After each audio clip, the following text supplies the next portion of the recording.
कहते हैं कि इंसान के अंदर बस सोच का फर्क होता है।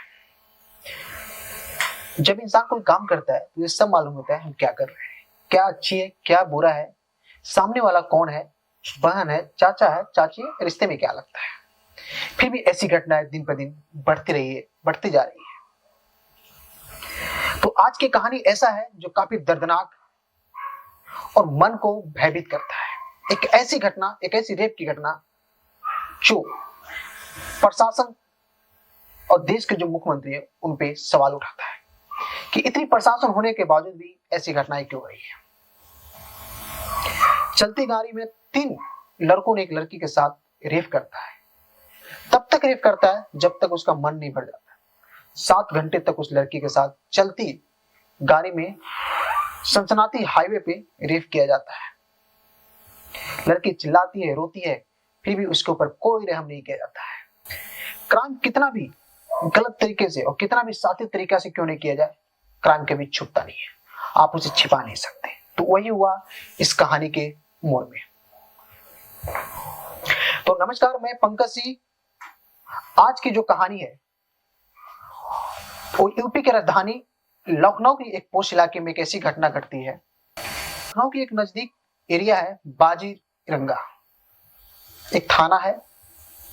तो कहानी है 5 दिसंबर 2023 की। लेकिन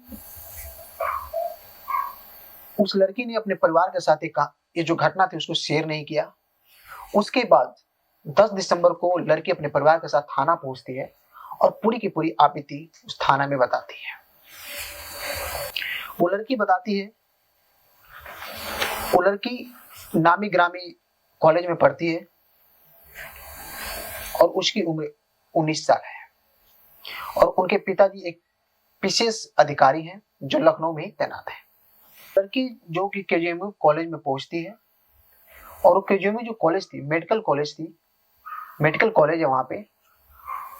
और वो लड़की मनोचिकित्सालय में इलाज करवाने के लिए वो हमेशा उस कॉलेज में आती रहती है। महीने से वहां जाया करती है इलाज करवाने के लिए, ताकि उसकी दिमाग के इलाज को सही किया जाए। बोला जाता है कि इस लड़की को कुछ स्ट्रेस था, इसलिए केजीएमयू मेडिकल कॉलेज जाती थी, डॉक्टर से अपॉइंटमेंट लेके वो दिखाया करती थी। तो बेकायदा वो कहानी 5 दिसंबर की है। 5 दिसंबर को लड़की जाती है डॉक्टर के पास अपॉइंटमेंट होता है और डॉक्टर के मिलने के बाद जैसे ही मेडिकल कॉलेज से बाहर निकलती है तो बाहर एक बेकायदा आप देखे होंगे कि बहुत सारे कॉलेज यूनिवर्सिटी के बाहर में चाय की दुकान, समोसे की दुकान होती है। तो वो लड़की सामने चाय की दुकान पर पहुंचती है और जो सामने जो चाय की दुकान होता है, दुकान पर जो लड़का बैठता है जो चाय बनाता है उसका नाम सत्यम था। हमेशा वो लड़की उस कॉलेज में आती थी तो हमेशा जाकर फ्री टाइम में जाके चाय पिया करती थी।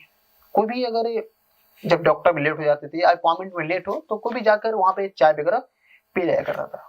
कोई के मानसिक की प्रवृत्ति होता है कि चलो भाई अभी टाइम है तो चाय के पी लेते थे। तो उसी लड़की ने बेकायदा वही किया। वो पहुंचती है चाय वाले की दुकान के पास, सत्यम के पास, बोलता है सत्यम भैया एक चाय बना दो। जैसे ही वो लड़का सत्यम नाम का जो लड़का था वो चाय बनाने के लिए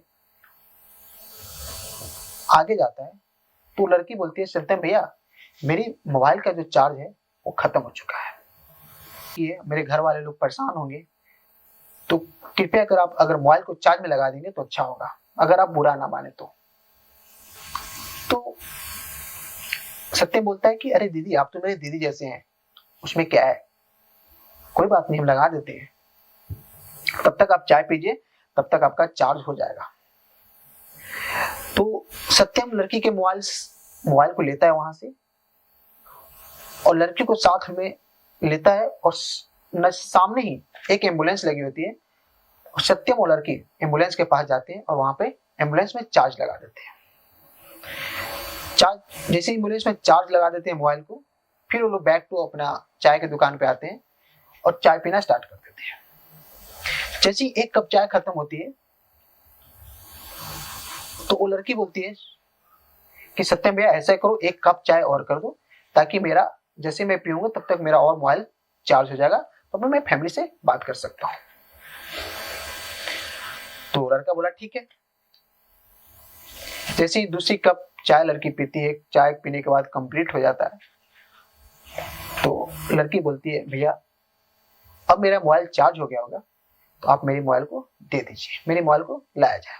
ऐसे ही वो लड़की बोलती है भैया मेरा मोबाइल दे दिया जाए। तो सत्यम लड़की को एम्बुलेंस के पास ले जाती है। जब एम्बुलेंस के पास पहुंचते हैं तो एम्बुलेंस वहां से गायब थी। लड़की घबरा जाती है कि मेरा उस एम्बुलेंस में मोबाइल है और एम्बुलेंस कहाँ चला गया। तो सत्यम बोलता है दीदी आप घबराओ मत, आपका मोबाइल मिल जाएगा। सत्यम एम्बुलेंस ड्राइवर से कांटेक्ट करने का कोशिश करता है और बकायदा एम्बुलेंस ड्राइवर से कांटेक्ट हो जाता है। सत्यम बोलता है भाई उसमें मेरी दीदी की, उस लड़की के मोबाइल में चार्ज लगा हुआ था, कम से कम बता तो देते हैं, मोबाइल देखकर चले जाते हैं। तो जानते हैं कि कभी किसी का मानसिकता जब बिगड़ता है, जब किसी का मन में खोट रहता है, तो इस तरह का प्लानिंग पहले से लोग कर लेते हैं, इस तरह की घटना को देना, विचलित करना। तो एम्बुलेंस वाले ने बोला कि सत्यम दीदी को बोल दो उनका मोबाइल सेफ है और एम्बुलेंस में है, तो आप ऐसा करो एम्बुलेंस वहां से निकल चुकी है, फिलहाल हम डोलीगंज में है, डोलीगंज में आप दीदी को लेकर आ जाओ और वहां से अपना मोबाइल ले जाओ। सत्यम बोलता है ठीक है, हम डोलीगंज में आते हैं। लड़की और लड़का वहां से एक ऑटो को पकड़ते हैं और डोलीगंज में निकल जाते हैं। डोलीगंज पहुंचने के बाद वहां पे एक लड़का मिलता है, एक लड़का वहां पर मिलता है। तो लड़की बोलती है भैया इस लड़का को तो मैंने अभी चाय की दुकान पे देखा था। तो लड़का बोलता है हाँ आप घबराइए मत, ये लड़का भी आपको मदद करेगा। लड़की को कुछ समझ नहीं आता है क्योंकि उसे चिंता होती है कि अपनी फैमिली के लिए कि मेरे मोबाइल कहाँ पे है। तो लड़की घबराते हुए तो बोलता है भैया मेरा मोबाइल आप दिलवा दो। सत्यम बोलता है दीदी मोबाइल सेफ है, मिल जाएगा। तब तक वहां से एक बेगनार आती है। बेगनार में पहले से एक लड़का बैठा होता है। एम्बुलेंस वालों से सत्यम पूछता है कि भैया एम्बुलेंस कहाँ पे है। एम्बुलेंस वाले बोलता है अभी हम लोग I2 चौराहा की ओर निकल चुके हैं। लड़की घबराती है कि क्या चल रहा है, क्या हो रहा है, मेरे साथ क्या हो रहा है। वेगनार गाड़ी आती है और उस गाड़ी के अंदर 3 लोग बैठ जाते हैं। पहला सत्यम, दूसरा का नाम असलम होता है जो कि बाजार खाला के रहने वाला है, जो वहां पर लखनऊ के नजदीक में है। तीसरा मोहम्मद सुहेल होता है जो कार लेकर आता है, मतलब कार ड्राइव करके आता है वेगनार, जो वेगनार कार थी। 3 लड़के और एक लड़की वेगनार में बैठती है और I2 चौराहा की ओर निकल जाती है। वहां जाकर देखते हैं तो वहां भी एम्बुलेंस खड़ी नहीं थी। लड़की फिर से परेशान होती है। लड़की समझ नहीं पा रही कि अब हम क्या करें, नहीं पा रही थी कि अब अभी क्या क्या हमारे साथ चल रहा है, अब हम क्या करें। तभी मालूम चलता है कि एम्बुलेंस वहां से निकल के बाराबंकी की ओर जा चुकी है। फिर से वही कहानी। 2 घंटे हो गया था, लड़की भूखी थी, भूखी प्यासी दौड़ रही थी 2 घंटे से और एक प्लानिंग के तहत हो रहा था। तो सत्यम बोलता है लड़की से दीदी आप बुरा ना मानो तो आप खाना खा लो, क्योंकि आप मेरी बहन जैसी हो, आप 2 घंटे से इधर उधर घूम रही हो और आपकी मोबाइल सेफ है और आपकी मोबाइल मिल जाएगी, आप खाना खा लो। लड़की लड़का पे फिर भी विश्वास करता है, ठीक है। तो लड़की को सामने के एक नजदीक में ढाबा पे ले जाया जाता है और ले जाने के बाद लड़की को वहां पे खाना खिलाया जाता है। लड़की खाना खाती है। खाना खाने के बाद फिर से वेगनार में आके बैठ जाती है। 3 लड़के और एक लड़की, टोटल 4 लड़के वेगनार में बैठ जाते हैं।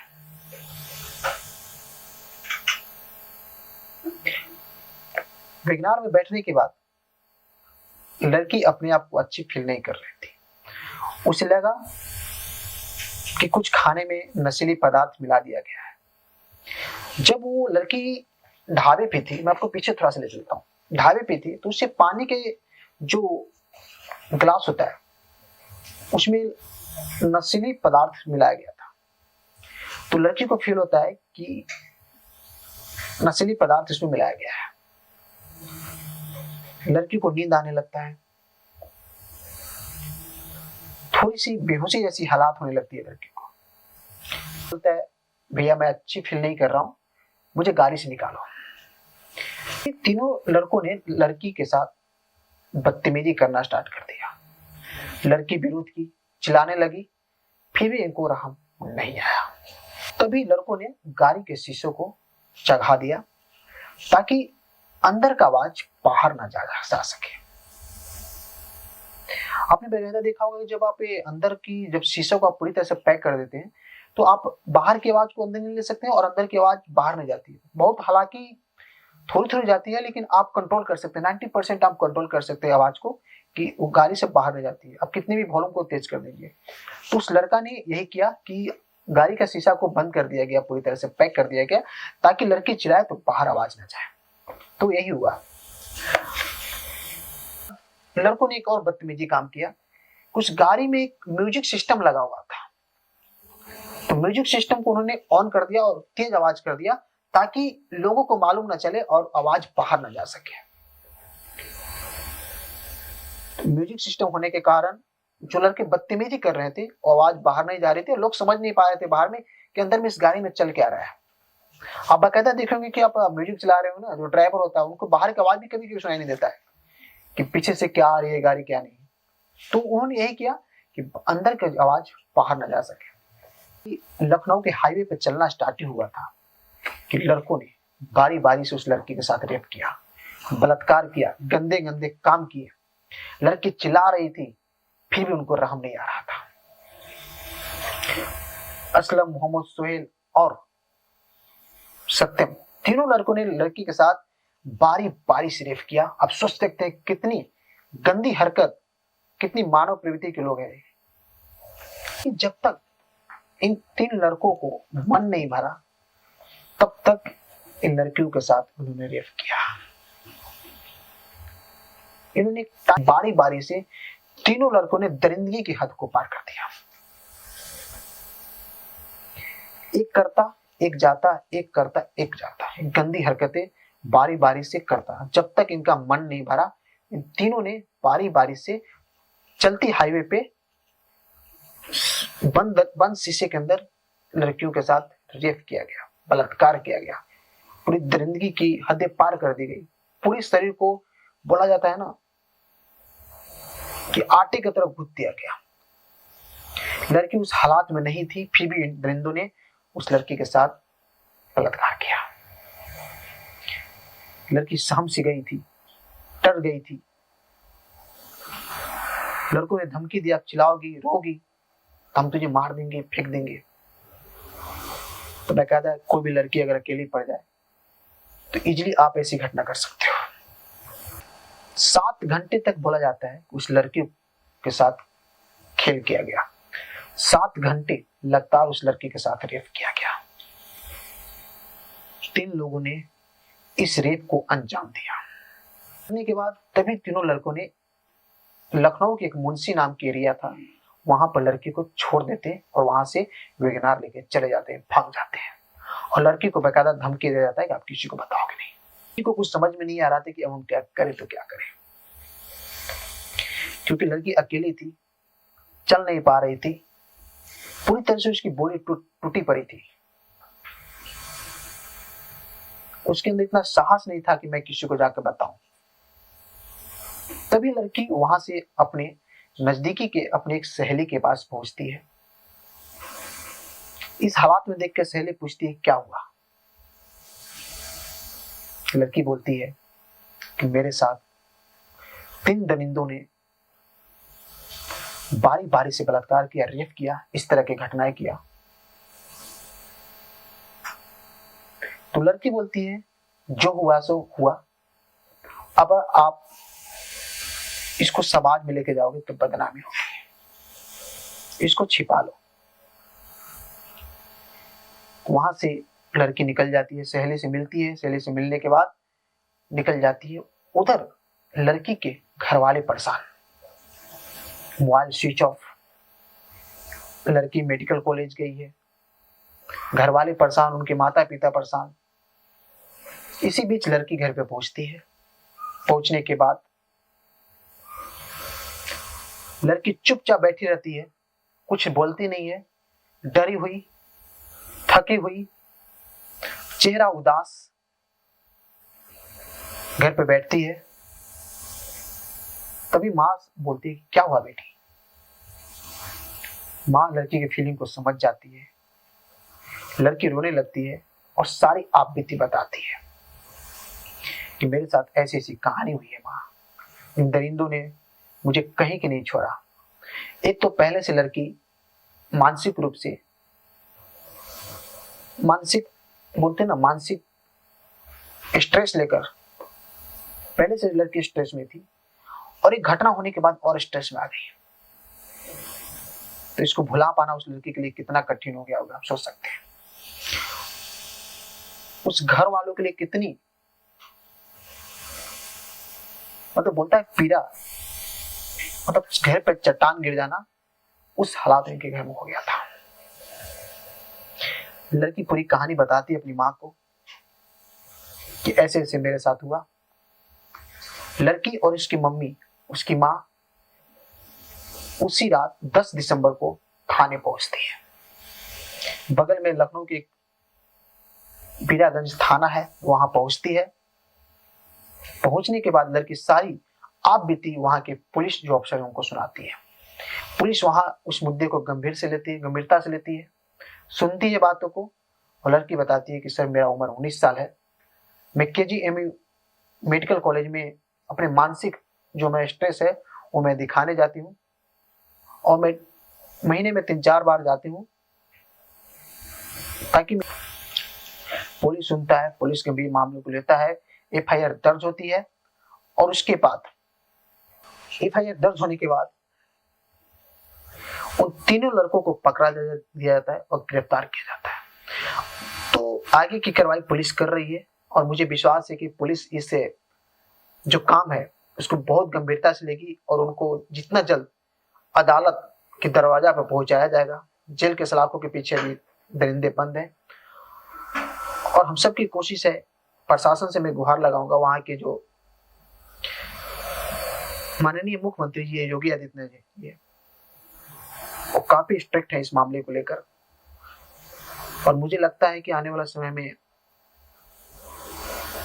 इस पे और से सख्त कानून लगे, नियम लगे, और इनको कड़ी से कड़ी सजा मिले। वो लड़की स्ट्रेस को झेल नहीं पा रही, उस लड़की को मेडिकल कराया गया, और अभी लड़की घर पे है। तीनों दरिंदे अभी सलाखों के पीछे।